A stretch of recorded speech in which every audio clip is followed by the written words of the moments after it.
welcome. First of all, I'd like to thank all of you for coming and to help me acknowledge that Susan will soon be a half a century old. Her birthday's actually the 11th, but... Not yet, I'm still 49 years old. So anyway, Susan, welcome to the golden years.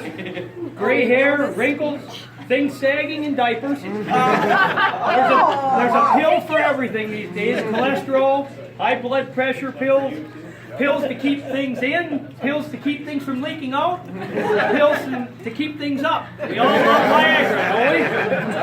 Oh my Good point. You didn't need to hear all that. The commercials drive me crazy. Anyway, all those pills ails you. But if you listen to the side effects, they'll kill you before they fix it. So, Susan, welcome to the 50 and over club. That's just the start, by the way. Second, this is only page 1 yet. No, it really isn't very long. Second, I'd like to thank my daughter Allison, my sister Kathy, and my sister Sandy. Where are you guys? They put on the big gala, so let's give them a hand. Now I'd like to get back in time a little bit, tell a few stories about Susan's last 34 years with me. That's all I know her. The first memory of Susan was in 1983. I was in the hall at Danfeld High School when I noticed her walking up the stairway. I thought to myself... Are you in front or back?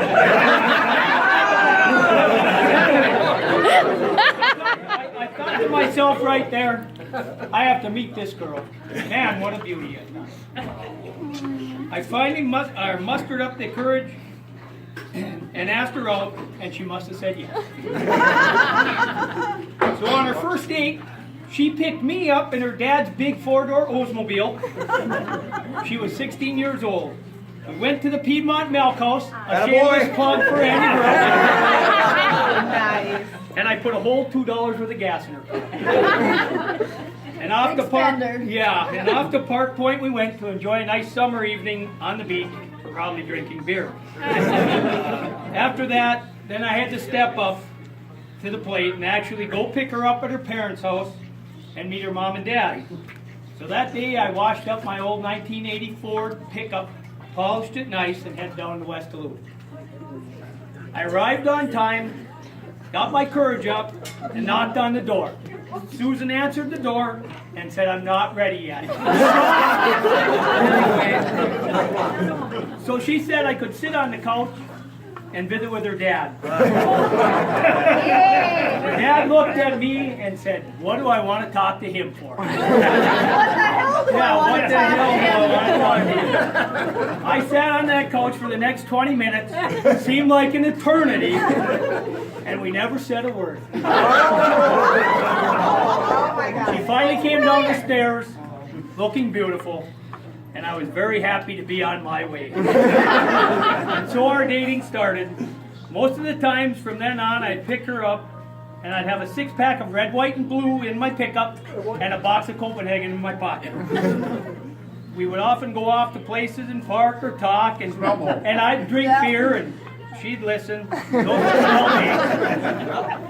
After a while of these swell dates, we ran into a little snag. I think it was Eddie, actually, Eric, that called me and told me that Susan was seeing some guy from Spokane.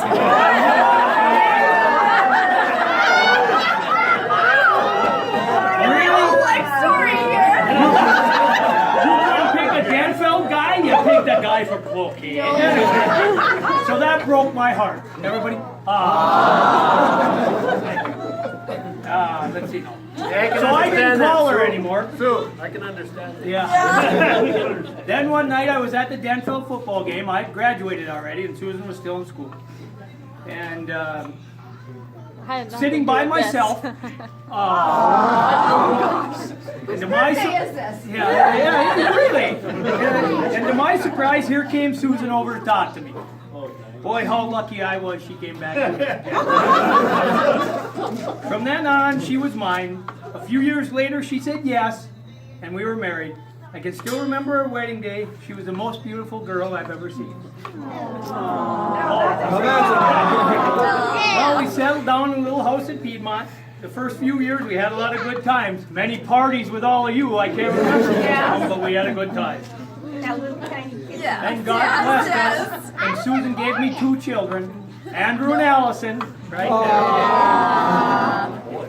She's a great wife and a great mother, and I love her very much. We will be married 30 years in October. I have often said, and Susan doesn't like this, but other than someone to shovel or mow the lawn, or maybe a pool boy someday, I could die tomorrow and she would never miss a beat. I'm glad you like me just a little. God has truly given me a shining star. So now let's raise our glass and propose a toast to Susan to another 50 years, and I'll bet she'll be even more beautiful at 100. Here, here. Thank you all for coming. Drinks on Jimmy. Sure, why not?